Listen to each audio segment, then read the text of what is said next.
Bonjour à tous et bienvenue dans Portrait d'ébène.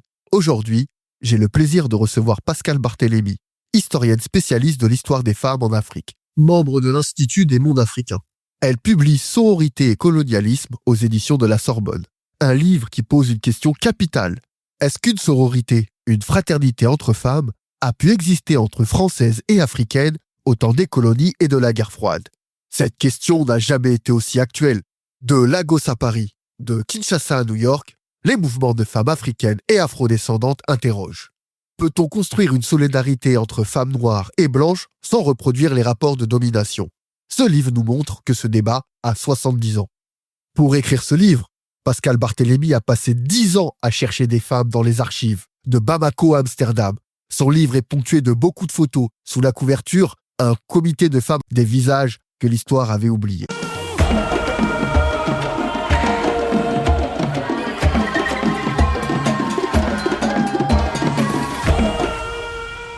Merci pour l'acceptation de cette interview et bienvenue sur Portrait d'ébène.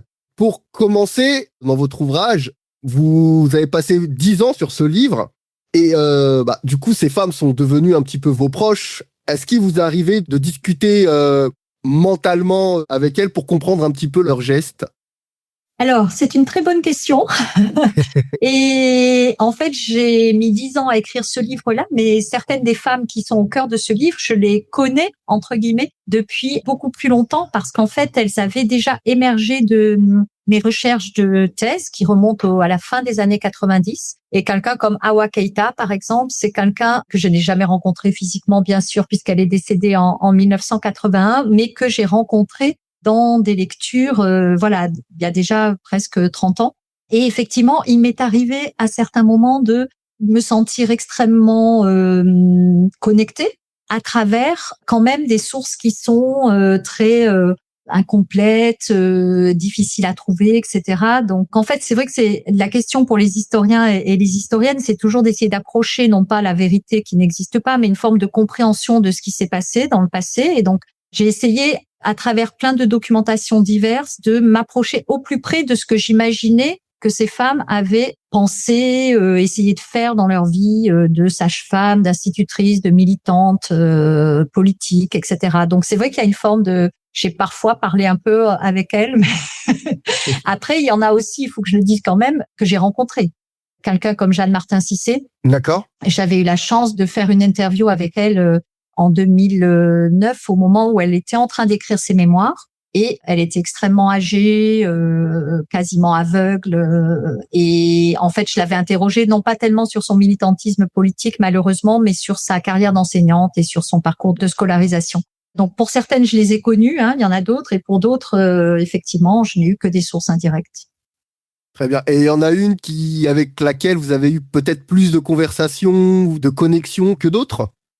Alors, par exemple, je parle dans le livre de Sira Diop Sissoko, qui est peut-être moins connue internationalement que Awa Keïta ou Jeanne Martin Cissé, mais qui était une femme du Mali que j'ai rencontrée à Bamako en 2000, puis que j'ai revue ensuite en 2007, et puis qui est venue à la soutenance de ma thèse de doctorat à Paris, et avec qui j'ai gardé des liens par email jusqu'à son décès en 2013. Et elle c'était une enseignante.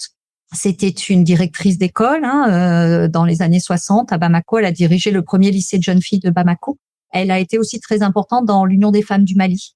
Et c'était quelqu'un avec qui vraiment j'ai noué des relations fortes parce qu'elle était très, très convaincue de la nécessité de raconter l'histoire, non seulement pas la sienne, mais celle de ces pionnières, en fait, qui avaient été les premières, on va dire, à aller à l'école et qui ensuite ont eu des carrières politiques très intense à différents niveaux. Et donc, elle était vraiment presque historienne dans l'âme, puisque, par exemple, elle m'avait donné beaucoup de documentation et elle a coordonné un livre qui s'appelle Une histoire des associations féminines au Mali, qui est paru à Bamako en 2000 aux éditions Jamana.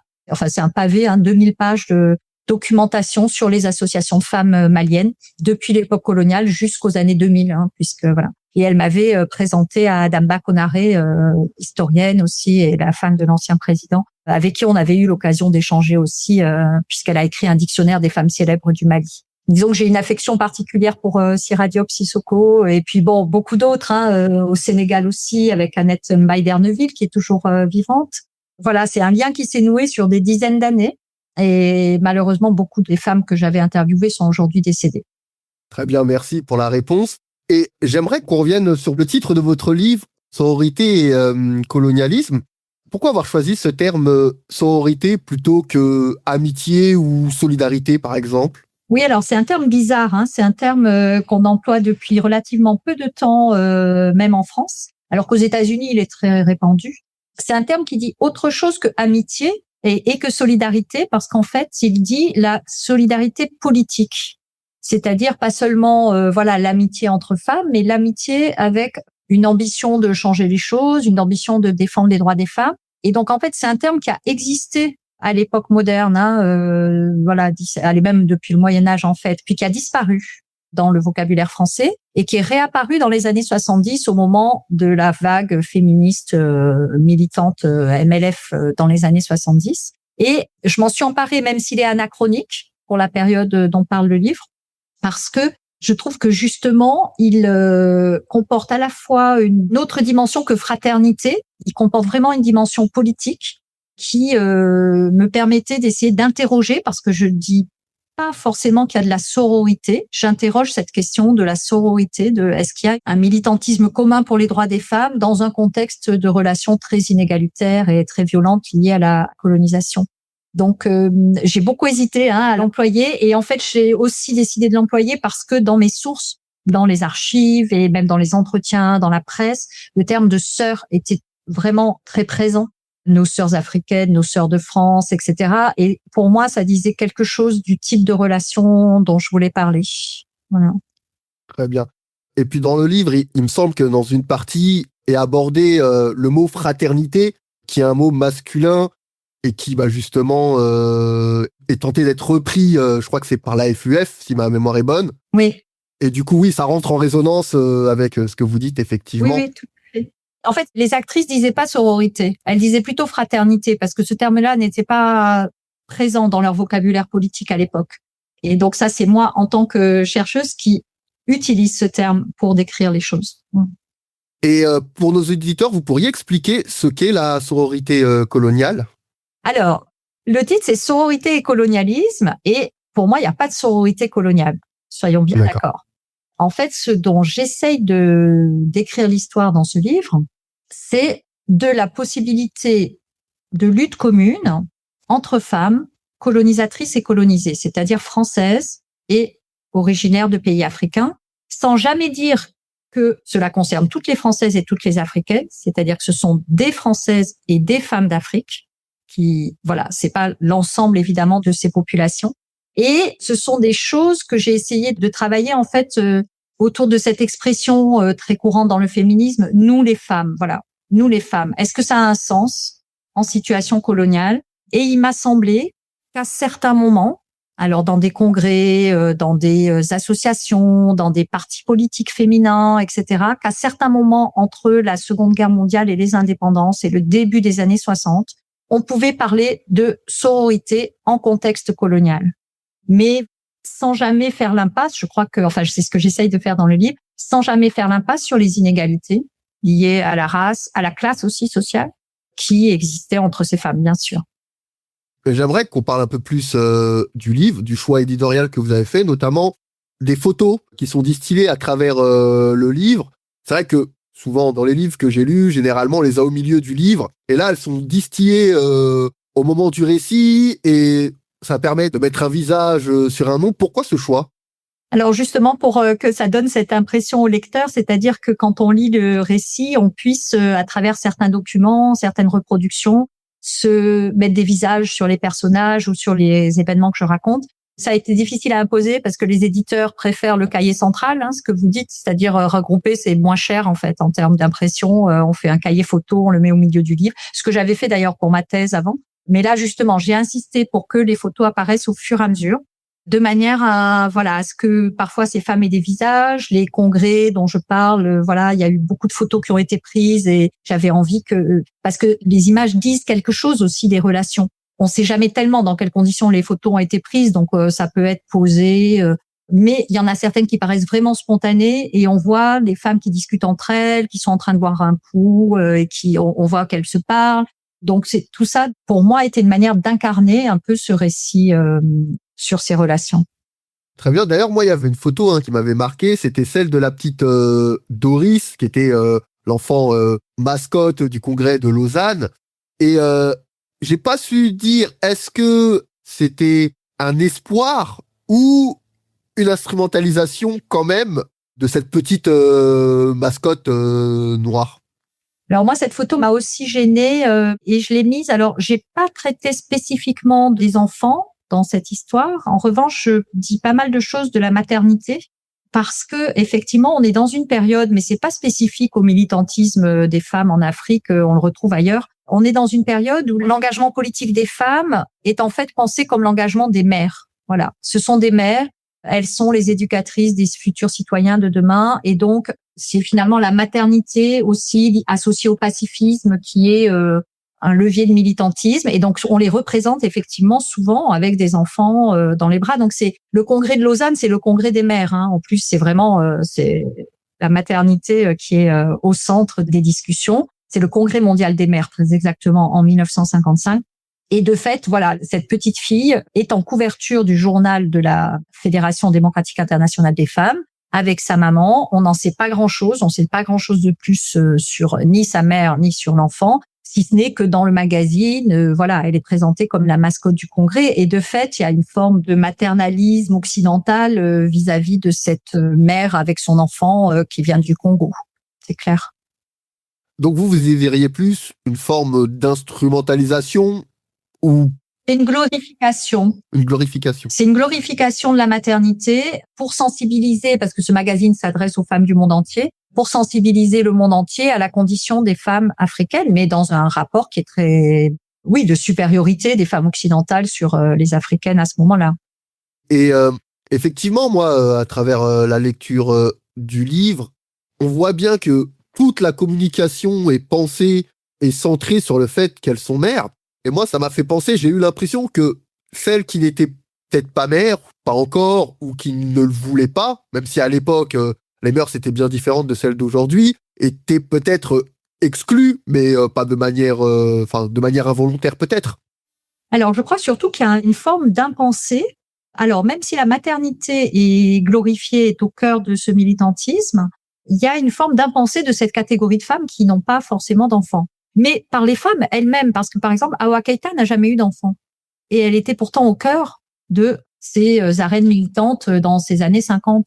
Mais en fait, c'était pas corrélé au fait qu'on glorifiait la maternité. Et idem pour une des Françaises les plus impliquées de l'époque, Marie-Hélène Le Faucheux, qui passait son temps à glorifier les mères africaines et à dire qu'il fallait donner des droits politiques aux femmes parce qu'elles étaient des mères, mais elle-même, en fait, avait des droits politiques et n'avait pas d'enfants. Et donc, en fait, il y a une sorte de, comme ça, je pense, d'impensé autour des femmes qui n'auraient pas eu encore d'enfants ou qui n'en avaient pas, d'une manière générale comme Awa Keïta, et en même temps une glorification de cette maternité politique. Alors depuis, dans les travaux sur les mobilisations en Afrique et notamment les mobilisations des femmes, il y a des chercheuses qui ont parlé de ce qu'elles appellent la maternité publique, parce qu'en Occident, quand on dit maternité, on renvoie au privé souvent.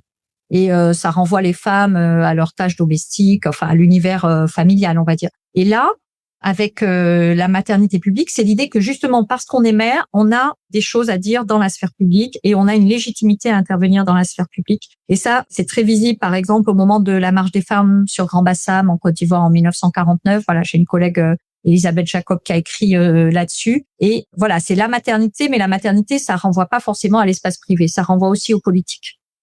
Et est-ce que vous pouvez nous raconter comment vous avez découvert les archives sonores à Bamako?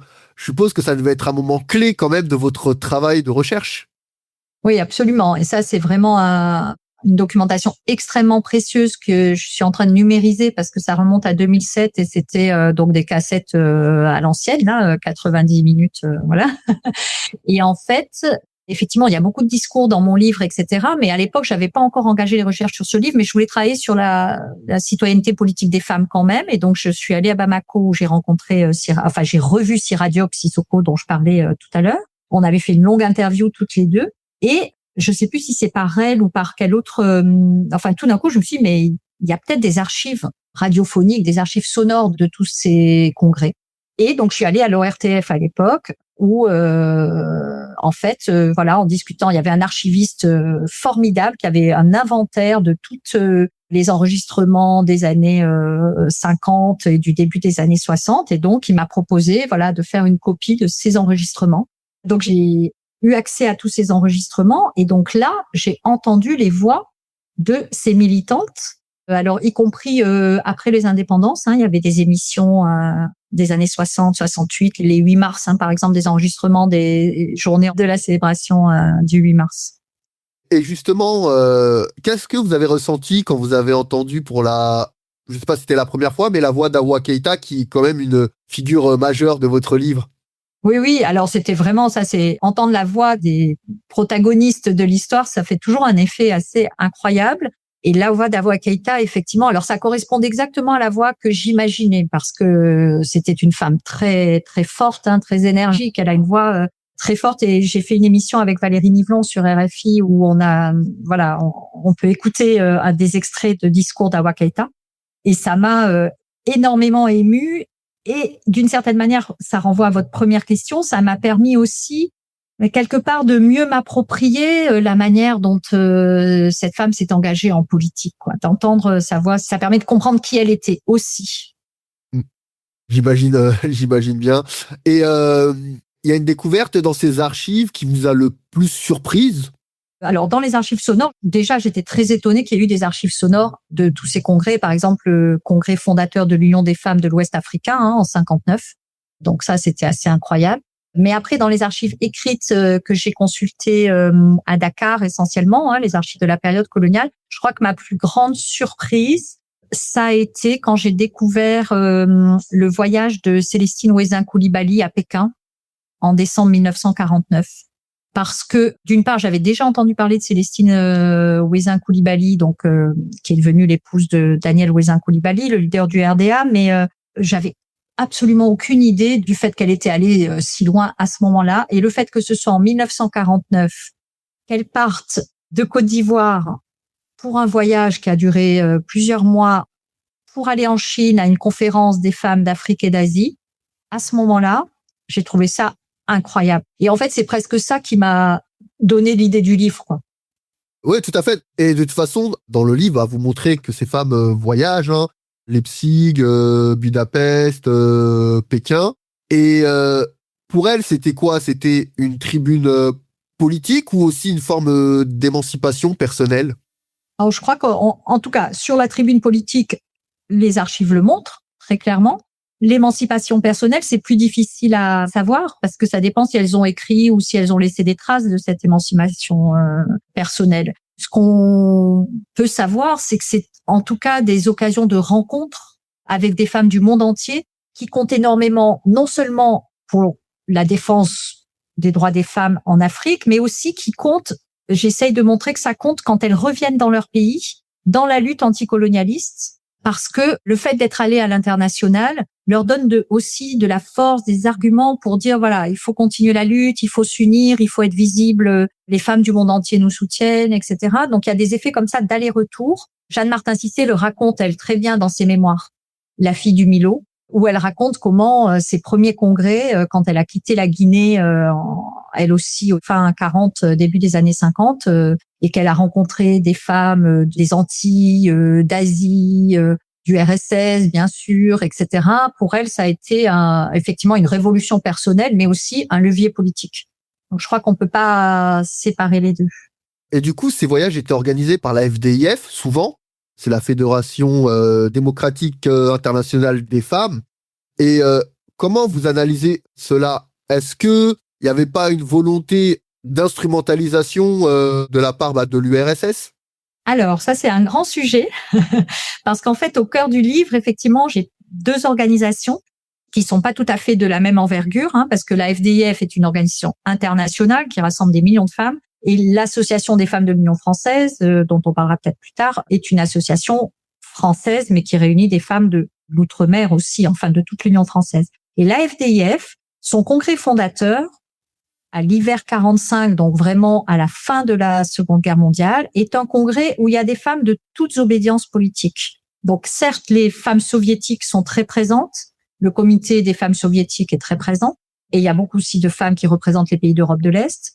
Mais vous avez aussi des occidentales, vous avez des femmes d'Amérique latine, voilà. Donc, en fait, c'est assez varié politiquement. Et au fur et à mesure de la guerre froide, au fur et à mesure que les deux blocs Est et Ouest se constituent et entrent en guerre, on va dire, la FDF est de plus en plus proche, effectivement, de l'URSS. Mais cette réalité-là a fait que, en fait, on a souvent minimisé le rôle que la FDF a pu jouer en termes d'émancipation des femmes, en disant, bon voilà, elles étaient sous la houlette des communistes et finalement, elles étaient là que pour être seulement la courroie de transmission du Parti communiste d'Union soviétique. Et en réalité, dans le livre, et avec d'autres chercheuses comme Franziska Dehaene, qui a beaucoup travaillé sur la FDF, j'essaye de montrer qu'il y avait une vraie politique féministe de la FDF, ou en tout cas une vraie volonté de rendre visibles les luttes des femmes. Voilà. Et donc, effectivement, les femmes soviétiques et les femmes d'Europe de l'Est étaient très présentes, mais c'est une association qui avait une forme d'autonomie aussi par rapport à la ligne politique soviétique. Et dans le livre, même s'il y a beaucoup de femmes qui sont présentées, il y a deux personnes, Jeanne Vial, qui était née en Centrafrique, sénatrice, très, entre guillemets, française dans son style, et Awa Keïta, la sage-femme malienne, qui était plus radicale. Pourquoi ces deux trajectoires opposées? Enfin, opposées, le mot est peut-être un peu fort, mais... En tout cas, elles n'ont pas du tout la même vision de l'évolution des relations entre la France et ses colonies à l'époque. Et justement, je trouve ça intéressant parce que ça montre la diversité aussi des femmes qui étaient engagées politiquement à l'époque. Parce que donc, vous venez de le mentionner, Jeanne Vial, donc elle est métisse, c'est important aussi. Son père était français et sa mère congolaise de Centrafrique. Et elle a été reconnue par son père, ce qui est très rare à l'époque, parce que 95% des enfants issus de ces unions interraciales ne sont pas reconnus, sont abandonnés. Elle a été reconnue par son père. Elle est arrivée en France, elle avait 8 ans et elle a grandi en France. Donc effectivement, elle est franco-française, tout en étant très attachée à ses origines africaines. Et c'est vraiment l'emblème d'une femme qui, mais toute sa vie, a essayé d'œuvrer pour maintenir le lien, ou en tout cas pour servir d'intermédiaire, pour créer un espace possible entre la France et l'Afrique. Donc elle n'est pas anticolonialiste, contrairement à, parfois on la présente comme ça, moi de mon point de vue, en tout cas après les recherches que j'ai faites, elle n'est pas anticolonialiste parce qu'en fait elle veut que l'Union française continue d'exister, mais avec des citoyens qui auraient tous les mêmes droits. Donc elle est féministe et pour l'égalité des droits, mais pas pour la rupture avec la France. Elle incarne vraiment cette ligne politique et elle est morte jeune parce qu'elle est morte en 1953, donc peut-être qu'elle aurait évolué.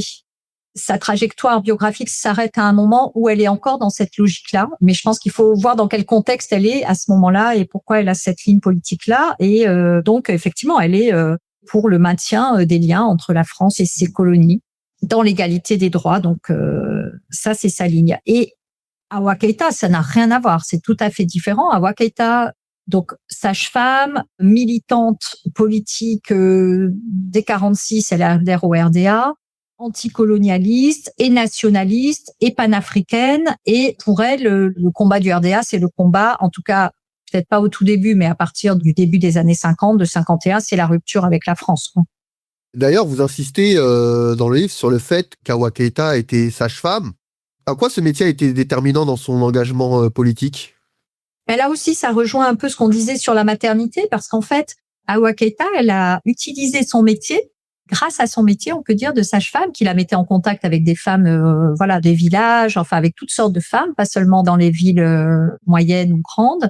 Et elle a utilisé cette fonction de sage-femme pour porter son combat politique aussi, et son combat féministe. Et donc, en fait, elle raconte dans ses mémoires, qui ont été publiées en 1975 par Présence africaine, elle raconte que dans sa maternité ou dans les dispensaires où elle était en poste, les femmes venaient pour les consultations pédiatriques, prénatales et évidemment pour accoucher. Et que à l'occasion de ces échanges, elle leur parlait du RDA, elle leur parlait politique, elle leur parlait aussi planification des naissances, elle leur parlait de tout un tas de sujets qui fait qu'on peut vraiment dire que son métier a été une manière de faire de la politique aussi un peu autrement. Et elle raconte qu'elle, comme en plus elle réussissait, apparemment c'était une très bonne sage-femme. Bon, après c'est elle qui le dit, mais j'ai eu d'autres échos quand même. Elle réussissait des accouchements difficiles et ça lui donnait une autorité très grande sur les femmes.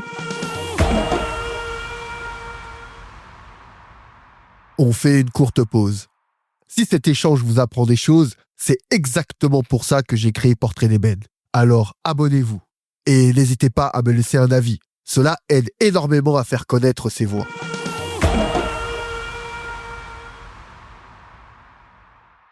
Oui, effectivement, en découvrant, moi, parce que j'ai découvert Hawa Keïta via votre livre, effectivement, je me suis aussi intéressé à son ouvrage et je l'ai pas lu, j'ai eu accès à quelques extraits. Effectivement, c'est très très détaillé, Ouais. C'est un livre qu'elle a écrit après 68, parce qu'après l'indépendance, elle a eu des responsabilités très politiques au Bureau national sous Modibo Keïta au Mali, et elle a quitté la politique en 67, donc avant le coup d'État de Moussa Traoré. Mais à partir de là, elle a vécu un peu en France, un peu au Congo, et elle a commencé à écrire ses mémoires. Donc c'est écrit a posteriori. Et ce livre-là ne raconte que sa carrière politique. C'est-à-dire que par exemple, moi j'étais un peu déçue parce qu'elle dit pas grand-chose de ses études de sage-femme. Elle raconte son enfance, le rôle de sa mère, son éducation, etc. Et puis ensuite, elle passe tout de suite à 1931, l'année où elle a son diplôme de sage-femme et où elle commence à exercer son métier. Et ensuite, elle raconte vraiment la lutte politique avec énormément de détails. Et ce qui est complètement fascinant, c'est que quand on croise son autobiographie avec des archives coloniales, on voit que vraiment la véracité, la mémoire, je ne sais pas si elle a pris des notes ou elle avait un journal pendant sa vie, mais c'est vraiment très très intéressant de voir cette précision, tous les détails qu'elle donne sur. Donc pour qui veut comprendre la lutte pour l'indépendance du Mali, le livre d'Hawa Keïta est vraiment un livre formidable. Très bien, je le mets dans ma liste. Voilà. Et pendant longtemps, on ne le trouvait plus, et puis Présence africaine l'a réédité. Et ensuite, dans votre ouvrage, on passe en 1962. À Dar es Salaam, en Tanzanie, les femmes africaines créent leur propre organisation, séparée des européennes. Comment interprétez-vous cette rupture ?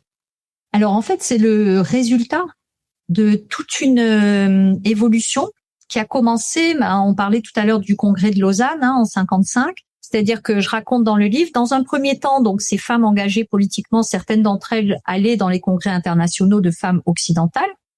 Et il y a eu un moment qui a été un moment déclencheur en 1958 à Vienne, où il y a eu le 4e congrès de la Fédération démocratique internationale des femmes, où se sont retrouvées, là pour la première fois, il y avait un certain nombre d'Africaines qui étaient là. Il y avait Jeanne Martin Cissé, il y avait Marthe Ouandié du Cameroun, il y avait une Malienne qui est pas Hawa Keïta, parce qu'Hawa Keïta n'était pas à Vienne en 58, mais Bassata Dembélé du Mali, qui était une syndicaliste.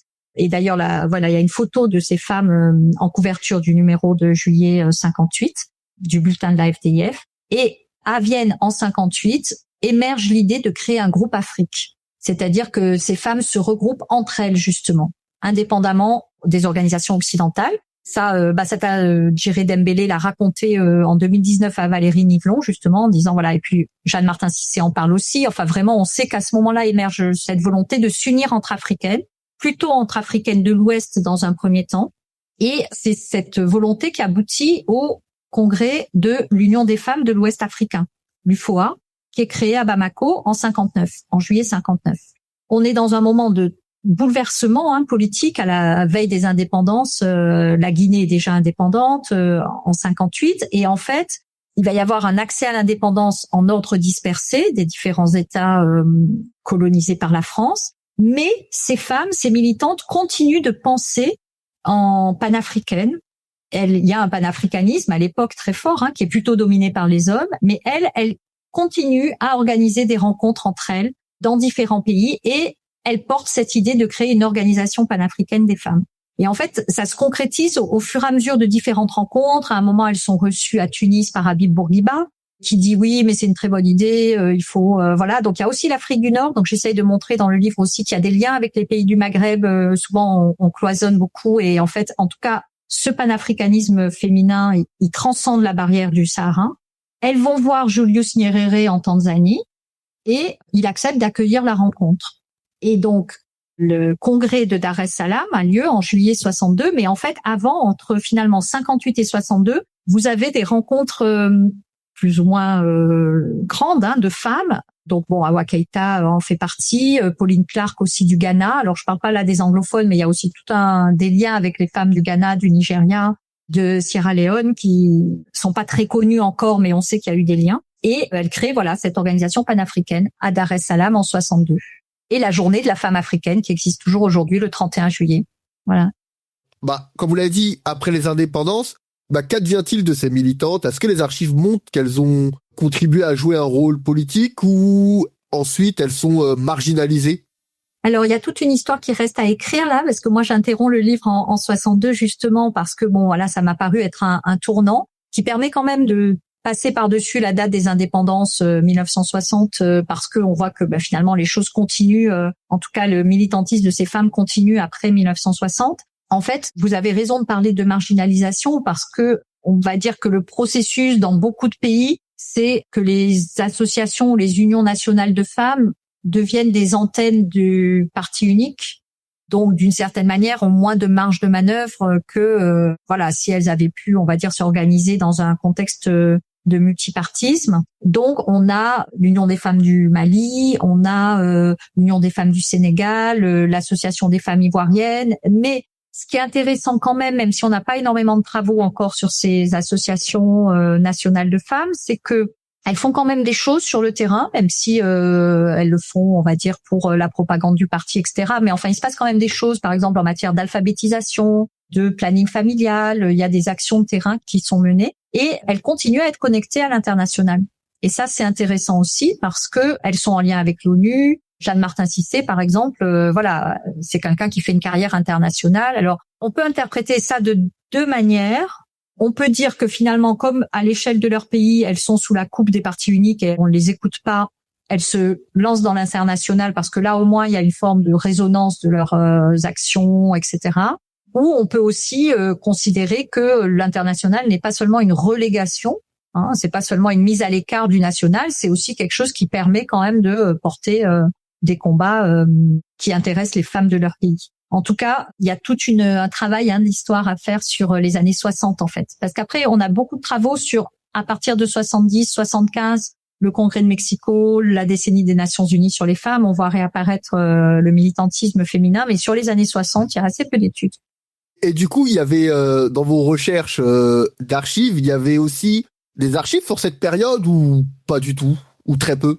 Alors, c'est pas facile parce que il y a des archives. Enfin, moi, je suis toujours persuadée qu'il faut chercher et que quand on dit qu'il n'y a pas d'archives, c'est qu'on n'a pas assez cherché. Mais il n'empêche que souvent ces archives ne sont pas inventoriées, ne sont pas classées, et sont difficiles d'accès. Donc, c'est vrai que, par exemple, au Sénégal, où je suis beaucoup allée, les archives postérieures à l'indépendance, 1960, sont encore très compliquées d'accès. Et il y a eu un très gros travail récemment de classement des archives du Parti socialiste, du parti donc là on a des choses et j'y suis allée, il y a quand même assez peu de choses sur l'Union des femmes du Sénégal et après par contre ce qu'il faut faire c'est des entretiens. Il faut rencontrer celles qui sont encore vivantes ou leurs descendants parce que ce qui est très important dans l'histoire du militantisme féminin, ce sont les archives privées. Ce sont les archives qu'ont conservé les familles. Et ça, je sais qu'il y a un travail qui est fait à Bamako autour des archives des luttes des femmes. C'est un travail compliqué, mais c'est un travail qu'il faut faire, qui est aussi en cours en Algérie. Et c'est les familles qui ont en fait parce que il y a rien de plus précieux pour les historiens, par exemple, que la correspondance. Ces femmes ont écrit à l'époque, on n'était pas dans les emails et le numérique. Elles ont écrit, elles ont reçu des lettres, et ça permet vraiment de reconstituer l'histoire politique de cette période. Et alors je vous propose de revenir à aujourd'hui. Aujourd'hui, les mouvements des femmes africaines et afrodescendantes reprochent aux féministes blanches ce que Hawa Keïta reprochait à Marie-Hélène Le Faucheux dans les années 50. Vouloir guider, contrôler, définir les priorités. Vous voyez les mêmes mécanismes à l'œuvre? Alors je dirais que peut-être que le reproche est encore plus fort aujourd'hui que dans les années 50, moi je dirais. Parce qu'en fait, Hawa Keïta, elle est anti-impérialiste et donc elle veut pas se laisser faire effectivement par l'impérialisme féministe français, mais elle est quand même dans une forme de négociation, d'échange. Elle est ferme sur ses positions, mais elle n'est pas dans le rejet. Même si, voilà, je l'ai dit, elle lutte pour l'indépendance et elle veut pas qu'on lui impose de ligne de conduite. Peut-être qu'aujourd'hui, il y a une revendication plus forte d'autonomie, d'indépendance et une mise en cause plus forte du féminisme blanc ou occidental. Mais pas chez toutes les Africaines quand même. Et du coup, il y avait le mouvement MeToo, lui, qui avait été critiqué pour d'abord avoir centré le débat sur les femmes blanches, qui de fait invisibilise les femmes racisées. Est-ce que vous y voyez la même asymétrie que dans les années 50 ? En fait, MeToo, il n'y a pas l'équivalent, bien sûr, dans les années 50. Enfin, ces questions-là de violence, d'agression sexiste et sexuelle sont pas du tout présentes comme une question, en fait, à débattre. Donc, c'est vraiment différent. Après, moi, ce que j'essaye de montrer dans le livre, c'est quand les féministes françaises de l'époque, où les femmes, toutes ne se revendiquent pas comme féministes, mais en tout cas, celles qui luttent disent lutter pour les droits des femmes, elles le font, on va dire, avec la bonne conscience de celles qui pensent qu'elles luttent pour le droit de toutes les femmes. Donc, en fait, la conscience de l'invisibilisation, elle n'est pas là. Et je dirais même qu'il n'y a pas d'invisibilisation, puisque celle dont je parle dans le livre, justement, elle cherche à promouvoir les femmes d'Afrique d'une manière ou d'une autre. Mais ce dont elles ne sont pas conscientes, ce qui est invisibilisé, c'est les rapports de domination. C'est pas les femmes africaines à l'époque, dans les années 50.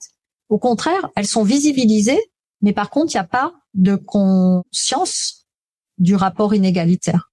Il y a une sorte d'aveuglement, vous voyez, et donc c'est quand même le contexte est complètement différent en fait.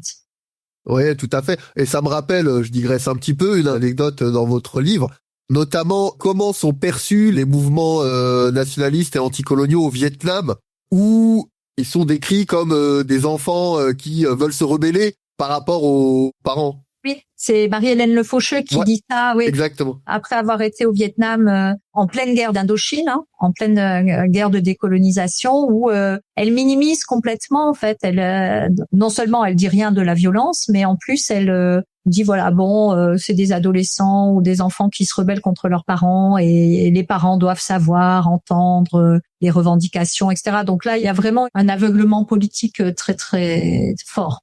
Très bien, ça m'avait juste fait penser à cette partie-là. Ouais. Et aujourd'hui, on a les réseaux sociaux qui permettent aux femmes africaines de créer leurs propres espaces de parole sans passer par d'autres organisations. Est-ce que cela change la donne par rapport aux années 50 ? Oui, bien sûr. Ouais. Bien sûr. Et ça, il est clair qu'il y avait quand même, il y avait évidemment une effervescence politique qui était liée aux rencontres entre les femmes, et je le montre dans le livre même au tout début, au moment des combats pour l'accès au droit de vote des femmes des 4 communes du Sénégal, beaucoup de meetings, beaucoup de réunions, beaucoup d'échanges chez les unes, chez les autres, mais évidemment que les réseaux sociaux décuplent la possibilité de militer en commun. C'est tout à fait une maximisation de ces répertoires de mobilisation, pour parler comme mes collègues en sciences politiques. Donc évidemment, ça crée des espaces de discussion beaucoup plus nombreux qu'à l'époque de Célestine Ouézin, qui devait passer 2 mois en voyage pour arriver dans un congrès international en Chine. Et vous y croyez à cette autonomie numérique ? Alors, l'autonomie des militantes féministes africaines à travers les réseaux ? Oui. Moi, je pense que c'est très porteur, oui. Après, je pense qu'on peut pas rester que dans le virtuel. Donc après, il faut voir comment ça se traduit concrètement, parce que c'est vrai que les groupes WhatsApp ne sont pas toujours suffisants. Mais en tout cas, qu'il y ait des espaces d'échange et de débat, ça me paraît très très important, et que ça passe par des forums ou des congrès comme ça. Après, il faut voir comment, et puis la possibilité que ça a de se traduire aussi dans l'espace public, parce que ce sont des questions qui restent quand même des questions très sensibles dans un certain nombre de pays. Donc c'est vrai que pour les féministes africaines aujourd'hui, je pense que c'est des moyens de militantisme qui sont importants, même si ça suffit pas peut-être. D'ailleurs, aujourd'hui, il y a des jeunes féministes africaines qui disent qu'elles ne veulent plus de la sororité, mais elles veulent de la réparation. Comment vous réagissez à cette phrase ? Alors, c'est une question compliquée. Je vois pas comment, pour réparer, il faut pouvoir mesurer ce qui a été cassé. Je pense qu'en termes de féminisme, moi, j'aime beaucoup la phrase de Awa Thiam, l'anthropologue qui a écrit La parole aux négresses en 1978, quand elle dit la révolution féministe sera internationale ou ne sera pas. Et je pense que il y a un très gros travail à faire de déconstruction des rapports de domination, etc. Mais que moi, j'entends les demandes de prise en compte du passé, mais en termes de lutte féministe, je crois quand même qu'il y a un mouvement commun, qu'on peut construire quelque chose de commun. Ce qui veut pas dire absorber, toutes les différences. Au contraire, une lutte commune qui laisse leur place à toutes les différences. Mais peut-être que je suis un peu idéaliste. Voilà. Et vous qui avez, à travers les archives et autres, avoir été proche d'Awa, qu'est-ce qu'elle en aurait pensé selon vous? Awa Keïta? Oui. Qu'est-ce qu'elle penserait aujourd'hui des luttes des femmes d'Afrique? Bon, je pense que c'était une femme assez autoritaire et assez, tous ceux qui l'ont connue disent ça, hein, très très combative. Je pense qu'elle aurait été en soutien évidemment des jeunes féministes d'aujourd'hui, mais peut-être aussi un peu autoritaire en disant voilà ce qu'il faudrait faire et ne perdez pas votre temps en lutte stérile, il faut agir sur le concret. Et je pense que c'était quelqu'un qui était très pragmatique. C'était pas une théoricienne du féminisme. Vous voyez, elle était vraiment dans l'action, de par son métier aussi de sage-femme. Donc c'est difficile d'imaginer. Ouais, bien sûr. Hein, Et aujourd'hui, mais voilà, je le vois un petit peu comme ça. Voilà, allons, ne tergiversons pas dans des débats stériles, allons sur le terrain. Bah, c'est vrai que ça lui ressemble. Enfin, comme si je la connaissais, mais c'est vrai que ça ressemble assez à son pragmatisme. Oui, parce que c'est quelqu'un qui a déployé une énergie absolument incroyable pour faire avancer ses idées et qui n'était pas consensuel. Et en ce mois de la femme, quel message ces pionnières comme Awa Keïta ou Jeanne Vial et toutes les autres femmes que vous présentez dans le livre ont-elles à transmettre aux jeunes qui se battent aujourd'hui pour l'égalité?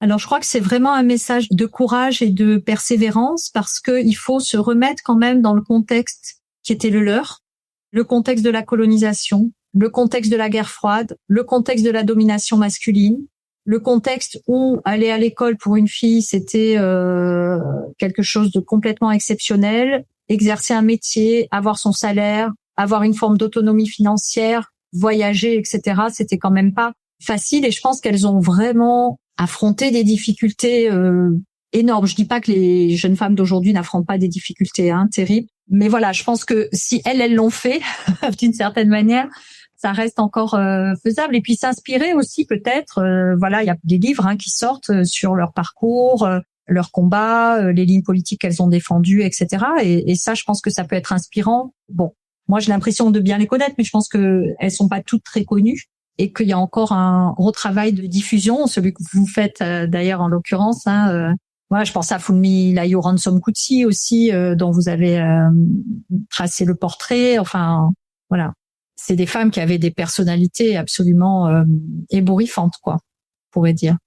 Ouais, tout à fait. Et puis c'est vrai que on aime bien regarder les choses, nous, à l'aune de notre période, mais comme vous l'avez rappelé, il y avait un contexte historique qui était complètement différent et qui, justement, après là, c'est selon moi, donne encore plus de poids à leurs combats et à leurs actions. Et pour revenir sur le livre, parce que 10 ans de travail, c'est l'œuvre d'une vie, ce livre vous a transformé d'une certaine manière?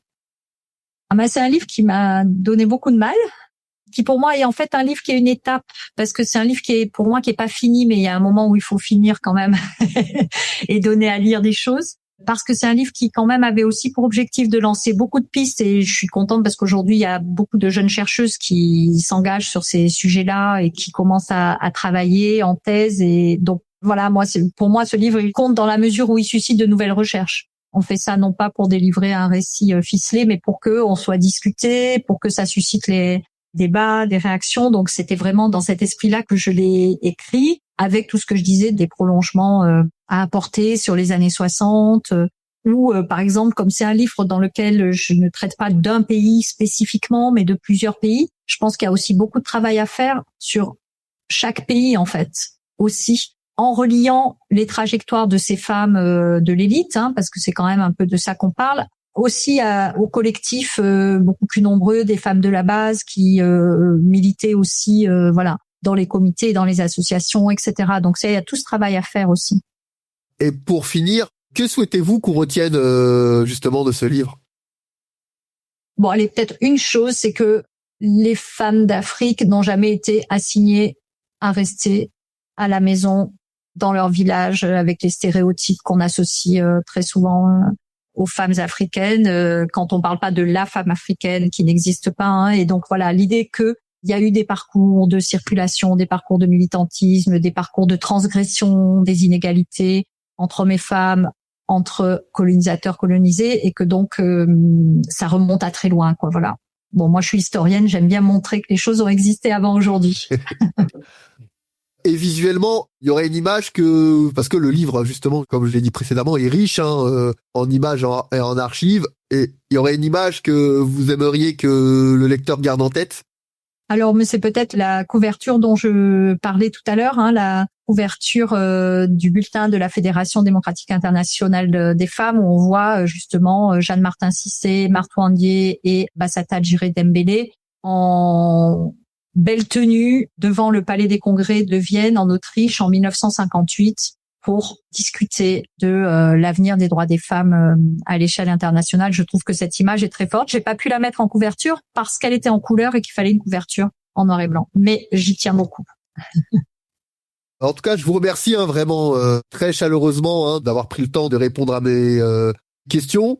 Et aussi, j'invite tous les auditeurs à se procurer votre ouvrage, Sororité et colonialisme, comme je pense ils vont le découvrir à travers notre entretien, qui est un ouvrage très riche, très instructif, où justement on découvre des femmes, des portraits, des trajectoires, des histoires, et en plus tout est documenté. Donc c'est effectivement, on lit le livre et puis on se laisse entraîner dans ces histoires et on découvre des femmes merveilleuses. Donc j'invite chaleureusement tous les auditeurs à se procurer le livre. Je vous remercie beaucoup pour votre intérêt pour ces histoires. Merci à vous. Merci à Pascale Barthélémy pour cet échange. Ce qu'elle vient de nous apprendre et nous livrer est exactement le genre de vérité que ce podcast veut mettre en lumière. Alors, abonnez-vous pour ne pas manquer le prochain portrait. À bientôt sur Portrait d'Ébène. Ensemble, continuons à célébrer les étoiles noires qui ont marqué notre histoire.